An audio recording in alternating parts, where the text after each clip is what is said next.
법원 행정처장님, 예. 어제 대법원의 판결 나고 여러 가지 지금 사회에서 우려 섞인 목소리들이 큰데요. 어떻게 생각하십니까? 예, 저희들도 뉴스를 잘 보고 있습니다. 뉴스 봤는지 잘 묻지 않고요. 어떻게 생각했는지를 물었습니다.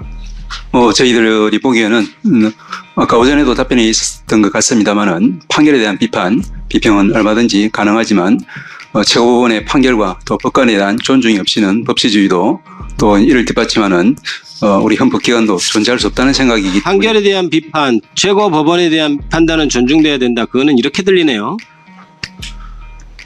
쿠데타를 해도 통치행위니까 비판하지 마라 이런 말하고 똑같이 들려요. 우리가 지금 이 비판하는 것이 판결에 대해서 비판하고 있습니까?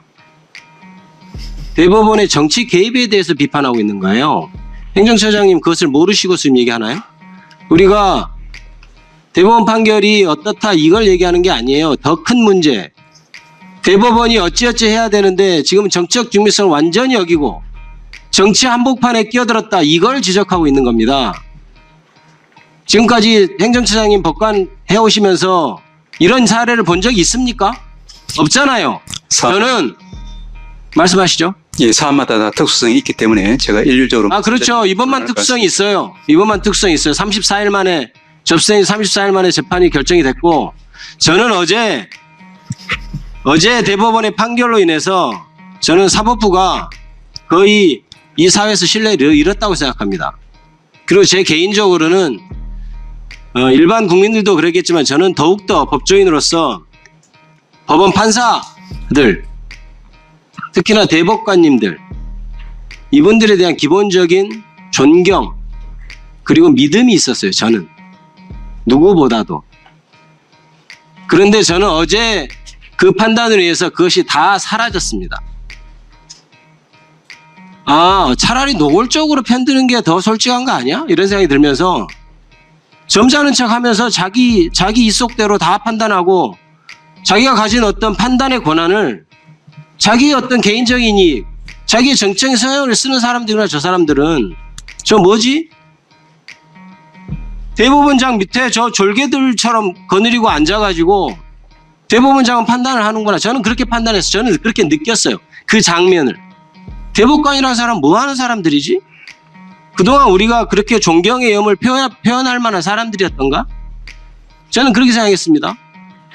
헌법 제103조는 헌법과 법률과 양심에 따라서 재판한다고 되어 있어요. 과연 그러합니까? 대법관식이나 되는 사람들이 대법원장이 하자는 대로 해서 처음에 소부로 배정되고 며칠 만에 지금 국가적으로 지금 양쪽이 절단하는 그런 판단을 내렸어요. 정치 한복판에 끼어들었습니다. 그 말은 제가 그냥 하는 말이 아니에요. 어제 대법원 판결문에 반대 의견 쓴 두 분이 독립하는 심정으로 피를 토하는 심정으로 쓴 문장들입니다. 그게. 읽어보셨습니까? 다 읽어봤습니다. 말씀드릴까요? 간단히 말씀해 주시죠. 예. 먼저 두 가지만 말씀을 드리겠습니다.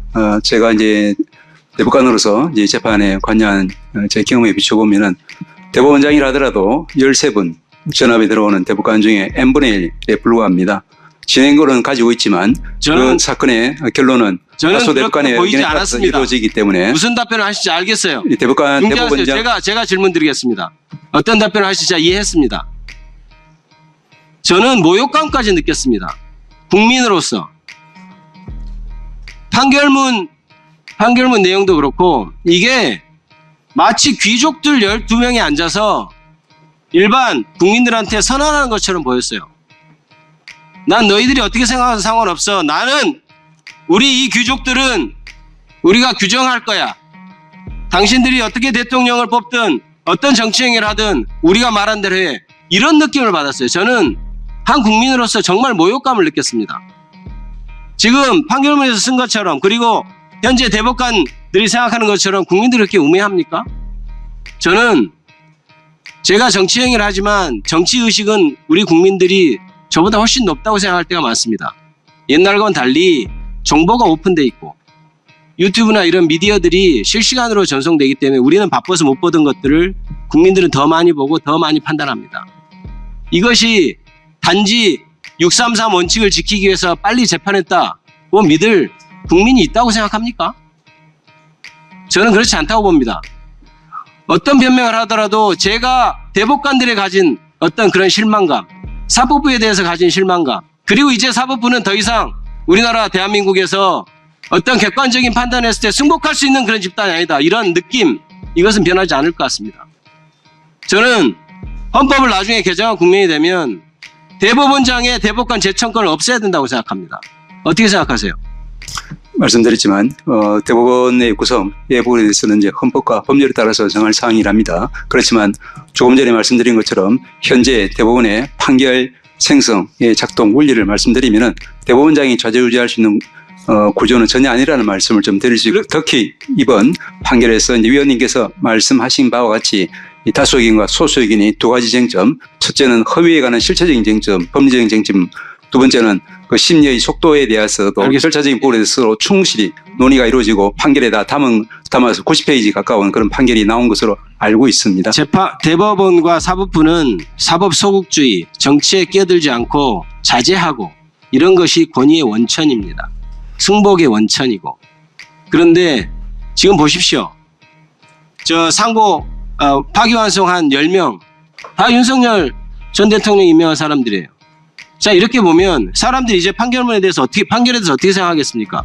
그리고 대법원장이 제청권을 갖고 있기 때문에 대법관들이 거기에 대해서 얽매이고 한다는 것은 물론 제가 들은 사실입니다. 제가 확인한 것은 아니지만 그럴 우려가 있다. 그래서 저는 대법관 제청권도 없애야 된다고 생각해요. 그리고 대법원장이 무슨 민주적 정당성을 가지고 대법관들을 제청하고 헌법재판관 3명까지 임명합니까?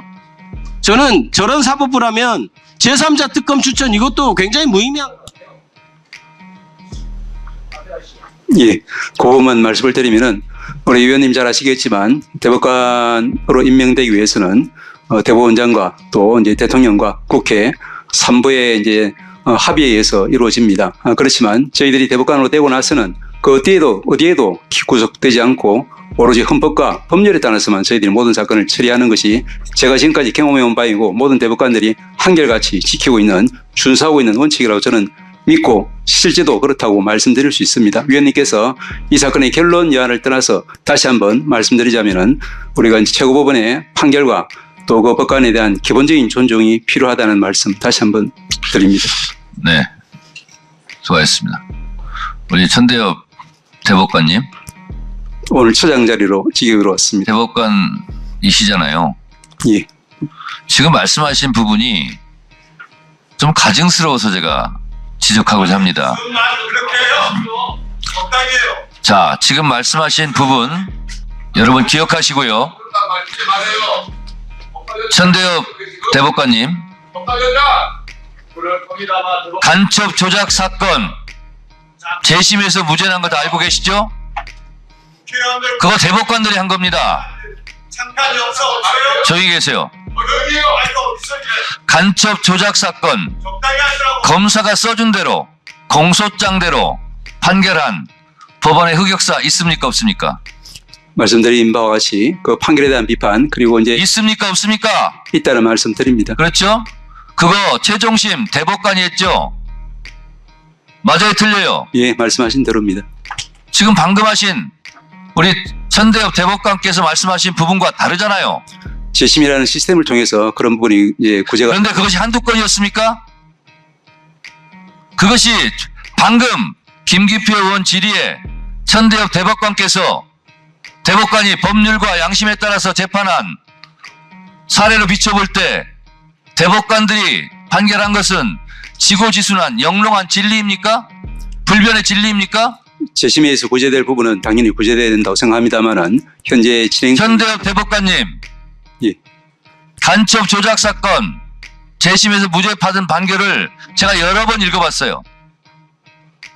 검사가 써준 공소장대로 공소장에서 오탈자가 있으면 판결문에도 오탈자가 있더군요. 그것을 대법관들이 한 짓이에요. 지금은 그렇지 않다라고 말씀하시겠죠? 과연 그럴까요? 정말 떳떳하다면, 떳떳해지고 싶다면 그 이전의 법원의 흑역사, 그 부분에 대해서 대법원에서 반성하고 성찰하고 국민들께 사과하고 했습니까? 저희들 알기로는 과거사에 대해서 저희 기존의 대법원에서도 그것이 지금 되풀이되고 있지는 않나 하는 의심은 없습니까? 그러지 않기 위해서 저희들이 항상 최선을 다하고 있다고. 그렇기 때문에 답변하실 때도 그 부분을 염두에 두고 겸손하게 답변하시기 바랍니다. 지금 말씀하신 부분은 과거의 흑역사가 전혀 없다는 듯이, 그래서 제가 한 말씀 드리는 겁니다. 문영배 재판관이 본인의 뭐라고 썼는지 아세요? 지금 판사들이 자유롭게 판결할 수 있는 것에 대해서 판사들이 한 일은 아무것도 없다. 골방에 앉아서 공부밖에 한 것 없다. 수많은 사람들이 죽어가고 민주화 운동을 할 때 그 덕으로 판사들이 비교적 자유롭게 지금 재판하는데 그 부분에 대한 성찰이 없다라고 준엄하게 꾸짖고 있어요.